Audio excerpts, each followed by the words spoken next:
here today. I want to thank everyone who spoke earlier. I want to thank Congresswoman Debbie Dingell. I want to thank Congresswoman Brenda Lawrence, Congressman Sandy Levin, Larry Deitch, Denise Illich. Oh, yeah, this should be interactive. I want to thank Solomon Rajput, U.S. Senator Gary Peters, and ultimately the University of Michigan for welcoming us here so warmly today. Before I introduce our president, President Obama, I just want to say it's clear from the enthusiasm here today that you agree this is the most consequential election of our lifetime. And you might think, of course, I feel that way. My mom is on the ballot, after all. But as proud as I am to be her daughter, and I am fiercely, ridiculously proud to be her daughter, I think this is the most important election of my lifetime because I'm now a parent. I have a daughter, Charlotte, who turned 2 a few weeks ago. Thank you for the shout out for Charlotte. And was so grateful to welcome her little brother into the world, Aiden, 4 months ago. And I didn't know I could care any more about politics because I spent a lot of time at events like this throughout my life until I became a parent and found that I could. And yet, I think even if I weren't a parent, this would be the most consequential election of my lifetime. Because I think everything that we care most about, including our values, are on the ballot this year. And I just never thought I would see in my lifetime a contest which really would test our values. So do we believe that Stronger Together is a campaign slogan? Or do we believe that it is the motivating ethos of our country? Because certainly has believed entire life. And there is a world of difference between what my mother stands for and has been fighting for and her opponent. And that may be the biggest understatement that you hear today. And so I think, we really have a chance to prove that Stronger Together is not just a slogan tomorrow.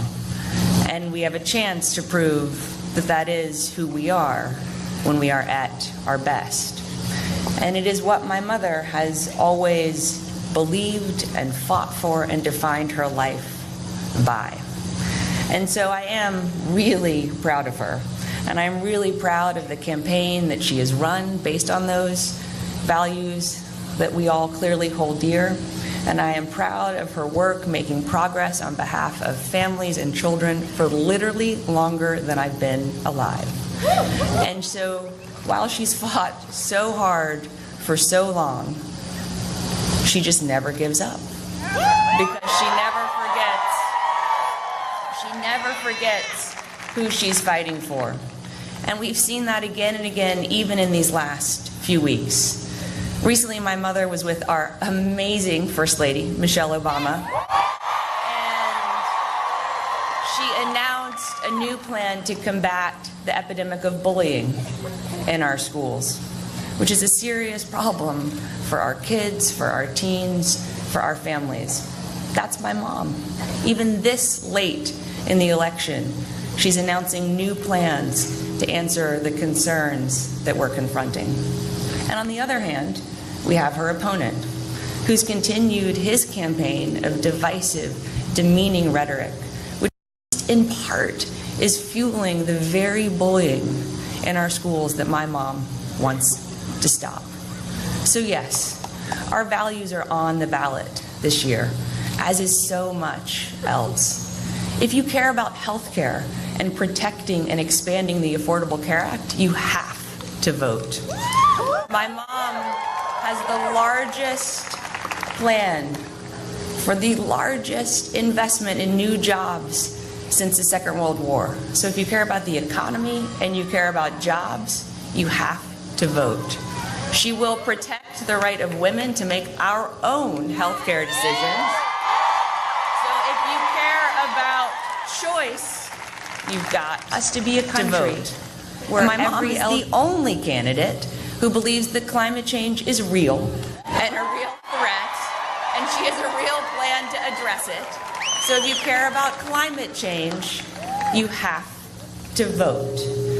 And if you want us to be a country where every LGBTQ American can have full equality and protection and opportunity, you have to vote. So if you want to protect the progress the auto industry that President Obama has made on these issues and so much else, that's not the progress he does not. And so I am so proud that our president, President Obama, saved the auto industry, which just had its best year ever. So Trump actually said it wouldn't have mattered if the auto industry went bankrupt. Auto workers.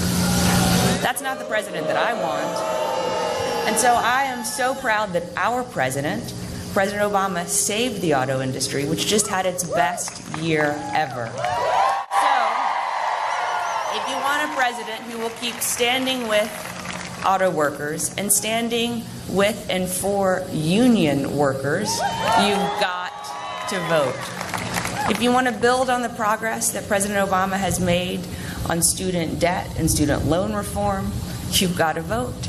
My mom has worked closely with Senator Bernie Sanders on a plan to bring down the cost of college and reduce student debt for tens of millions of Americans.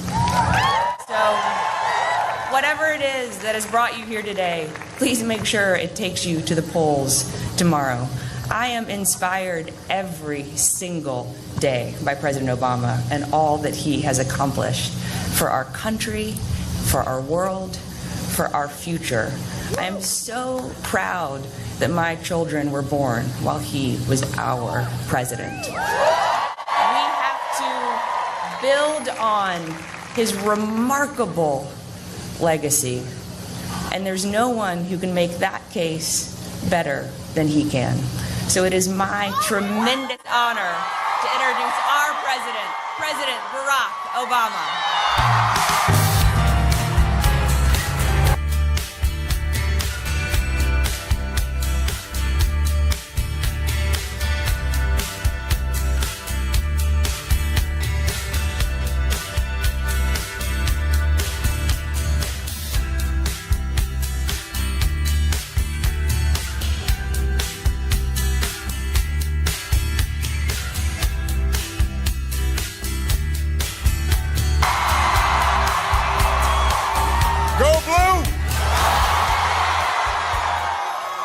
Can everybody please give it up for Chelsea Clinton?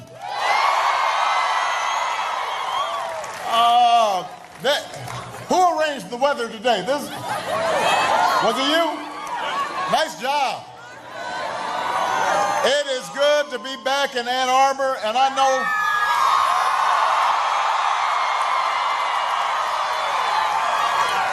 know you guys are feeling pretty good right now. 9-0. 9-0.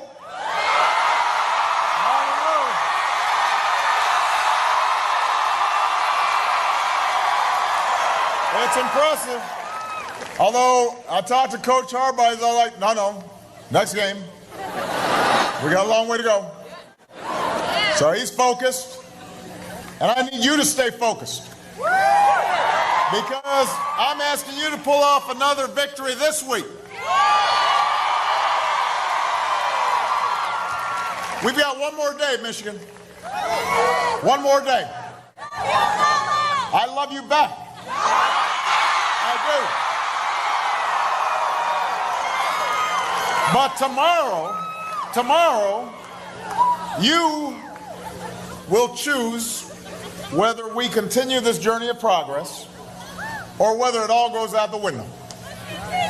Tomorrow, you get to choose between a politics of blame and divisiveness and resentment, or you can choose a politics that says we're all stronger together. I've got some friends with me here who believe in that better politics. Your outstanding U.S. Senator Gary Peters is in the house.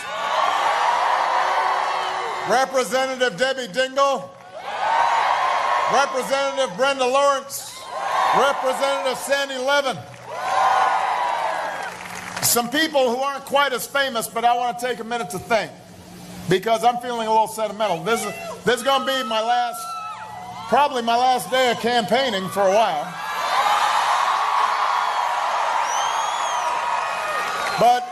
But not just here in Michigan, all across America, I want to say thanks to the organizers of so many grassroots efforts. There are some organizers here who got their start on my first campaign. And they have never stopped working, picking up phones, hitting the streets, living and breathing the hard work of change every single day. You are the best organizers on the planet. I am so proud of you, and it is because of you that I'm here today, and it's because of you and the work you do that we've got a chance to continue to make history tomorrow. Now, think about where we were 8 years ago. The thing is, I just realized some of you were like 10. Some of you were, let's admit it, while I was out there campaigning, you were watching the Disney Channel. You were. She's nodding. It's true. I loved iCarly. I got you. I understand. Josh and Drake. See, I know, because I was sitting there. Although I had a soft spot for SpongeBob. SpongeBob was probably my favorite. Because Malia and Sasha, they wouldn't let me watch what I wanted to watch. But for those of you who don't quite remember 8 years ago, we were living through 2 long wars, going through the worst economic crisis in 80 years. And because of the resilience and strength of the American people, but also because you gave me a chance to put in place policies on behalf of working families, we were able to turn the page. We took what could have been a Great Depression and turned it into recovery. Our businesses turned job losses into 15.5 million new jobs. We saw an auto industry that was flat on its back roar its way back to break new records. Brought the unemployment rate in Michigan below the national average, and across the nation cut the unemployment rate in half. Last year, incomes went up faster than any time in 30 years. Poverty went down faster than any time in 30 years.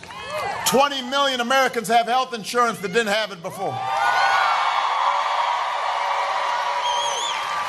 We doubled our production of clean energy, became the world leader in fighting climate change, brought home so many of our men and women in uniform, took out Osama bin Laden. High school graduation rates all-time high. College graduation all-time high. Marriage equality a reality from coast to coast.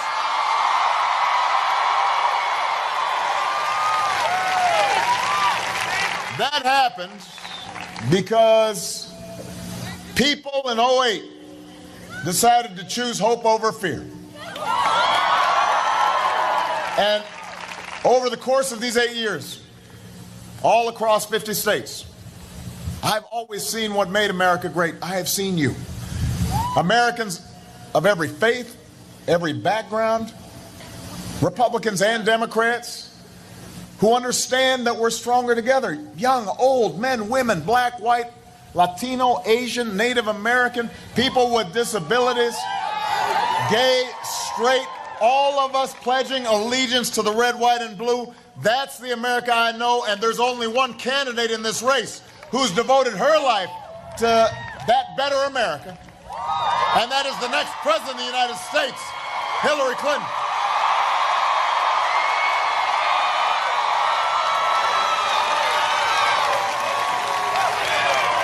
But Michigan, all that progress goes down the drain if we don't win tomorrow. This race will be close here in Michigan, just like it will be in a lot of parts of the country. And I know it's been a long campaign. And the end of every campaign brings all kinds of craziness and negative ads and noise and distractions. And for those of you who are voting for the first time, I know sometimes you think, well, this is kind of strange. It's not always like that. I want you to tune out all the noise. And I want you just to focus, because the choice you face when you step into the voting booth, it really could not be clear. Donald Trump is temperamentally unfit to be commander-in-chief. Look, think about this. Over the weekend, his campaign took away his Twitter account. Now, if your closest advisors don't trust you to tweet, then how can we trust him with the nuclear codes? He's unqualified to be America's chief executive. He brags that he's a business guy, but we've got a lot of businessmen and women who succeed without stiffing small businesses and workers. Once they've already done work for you and then suddenly you don't pay them, and you basically say, you know what, because I got more lawyers than you, I don't have to pay you? This is the first candidate in decades to hide his tax returns. He hasn't paid his federal income taxes in years. Which means that he's not contributing to our veterans. He's not contributing to our troops. He's not contributing to our outstanding public universities. And by the way, since we're in Michigan, I take a look at what he said about the auto industry. Now remember, when I came into office, industry was flat on its back.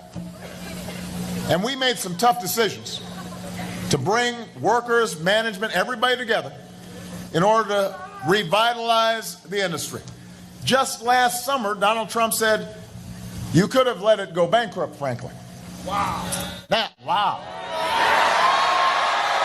Now, I want you to understand, had the big three gone bankrupt, or two of the three gone bankrupt, that could have cost 1 million jobs across this country. That could have killed Michigan's economy. But Donald Trump didn't stop there. He actually suggested shipping Michigan's auto jobs to states that don't have unions so they can pay their workers less. Don't boo.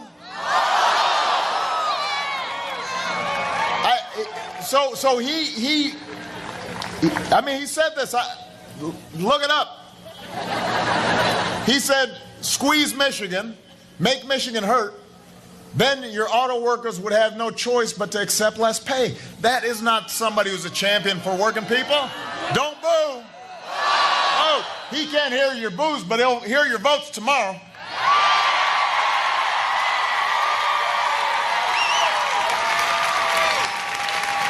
This is not somebody who's a champion for working families.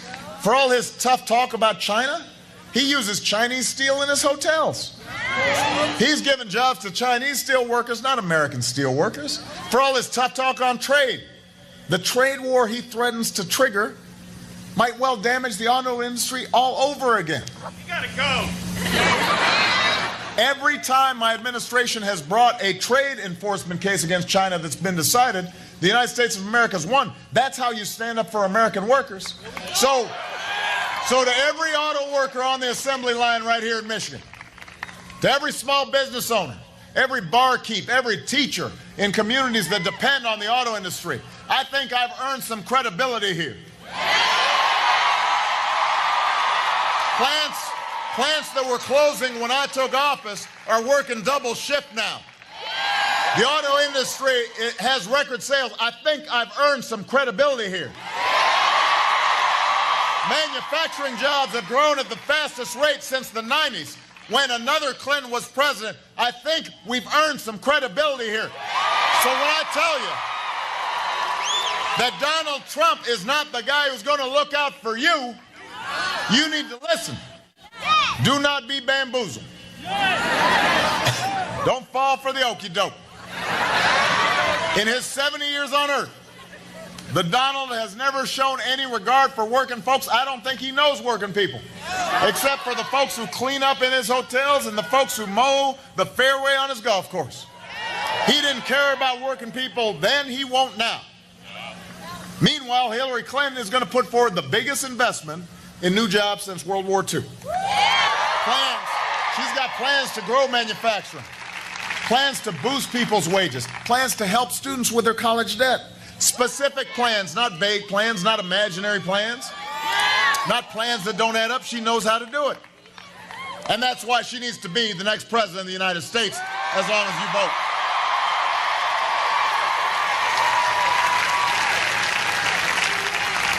Now let me tell you something else I've learned about this job, Michigan. I love you! I love you too, but I got business to do here. Hold on. You know, one thing you learn about this job is who you are, what you are, doesn't change once you move into Oval Office.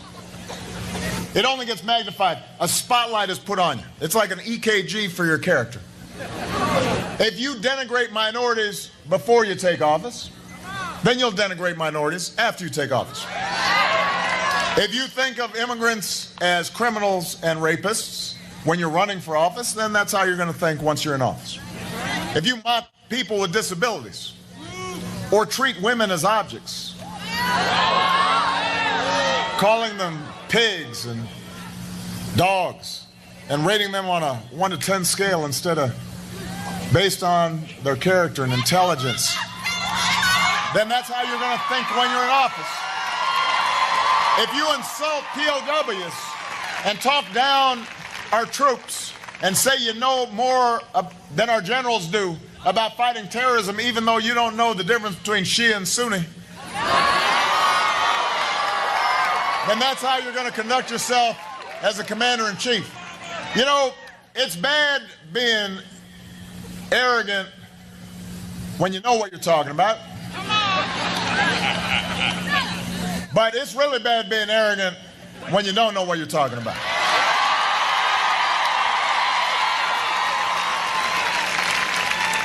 If you accept the support of Klan sympathizers, if they say they really like what you're doing and you're kind of slow to denounce or separate yourself from them, that's what you're going to do when you're in office. If you disrespect the Constitution by threatening to shut down a free press when they write things you don't like, or threaten to throw your opponent in jail while you're in the middle of a presidential debate, or discriminate against people of different faiths, that's what you will do when you're in office, regardless of the oath to uphold the Constitution that you have to take in this office. So Donald Trump is uniquely unqualified to hold this job. But the good news, Michigan, is you are uniquely qualified to make sure he does not get the job. But you got to vote. You've got to vote tomorrow to make that happen.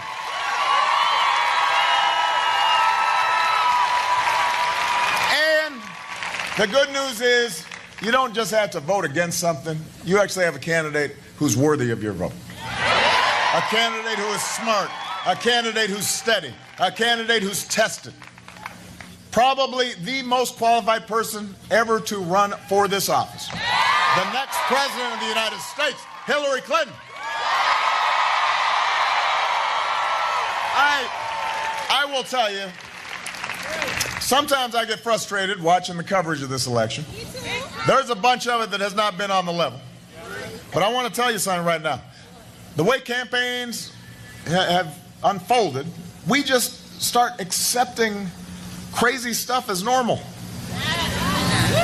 And people, if they just repeat attacks enough and outright lies over and over again, as long as it's on Facebook and people can see it, as long as it's on social media, people start believing it. And it creates this dust cloud of nonsense.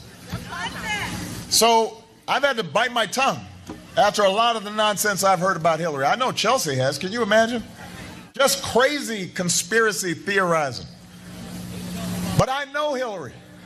She's somebody who's dedicated her life to making this country better. Think about how she got her start as a young woman. She was about her age. While Donald Trump and his dad were being sued by the Justice Department for denying housing to African American families, Hillary, about your age, was going undercover from school to school to make sure minority kids were getting an equal education. She has not stopped fighting for justice and equality ever since. She'll be smart, she'll be steady. She actually respects working Americans. She'll make sure the economy works for everybody who are still struggling out there. Folks who feel like they're not getting a fair shake. She will work her heart out to create jobs that families can live on, child care that you can afford. She'll fight for students who are struggling with college debt. She'll fight to make sure that women get paid the same for doing the same work as a guy. She knows workers deserve a higher minimum wage. She knows how the world works. She will make sure to keep America strong and respected. She won't turn people against each other just to win an election. She will be a leader for all of us because she knows we're stronger together. And that's what this all comes down to, Michigan. I said this before. The most important office in a democracy is not president, it's not senator, it's not congressman or mayor. It is the office of citizen. The most powerful word in our democracy is the word we. We the people. We shall overcome. Yes, we can. America has never been.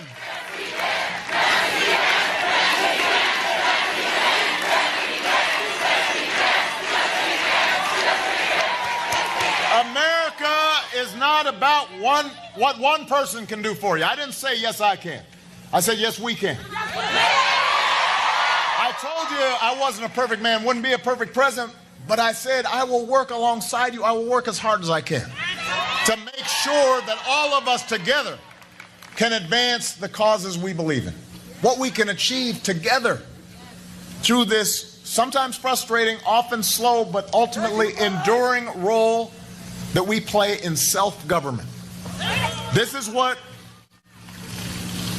this country runs on, is you deciding that you care enough about it to get involved. Even when the odds are steep, even when the road is long, that's our history. That's why patriots chose revolution over tyranny. That's how GIs your age defeated fascism. That's how women found the courage to reach for the ballot. That's how marchers crossed a bridge in Selma. That's how workers organized for collective bargaining and better wages. They did it together. In this country, you don't have to be born to wealth or privilege to make a difference. You don't have to practice a certain faith or look a certain way to bend the arc of history in a better direction. We hold these truths to be self-evident. That all men are created equal. That we are endowed by our Creator with certain inalienable rights. That's what makes America exceptional. All of us equal. All of us having a voice. All of us making a claim on the American dream. All of us fulfilling our responsibilities. And not just enjoying the rights of this incredible nation, this amazing experiment in self-government. That's what it's about. And so, Michigan, whatever credibility I've earned after 8 years as president, I am asking you to trust me on this one. I already voted. I voted for Hillary Clinton because I am absolutely confident that when she is president, this country will be in good hands. And I'm asking you to do the same, especially the young people here. It isn't that often in your life where you know you can make a difference. It's not that often you got a chance to move history in a better direction. This is one of those moments. This is one of those moments. Don't let it slip away.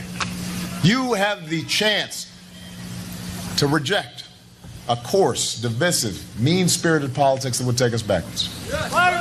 You can elect a leader who spent her entire life trying to appeal to the better natures, angels of our nature. You have a chance to elect our first female president. a president who will be an example for our daughters and our sons. And so after all the noise, after the negative ads, after all the campaigning, all the rallies, it now just comes down to you. It's out of Hillary's hands now. It's out of Michelle's hands. It's out of my hands. It's in your hands.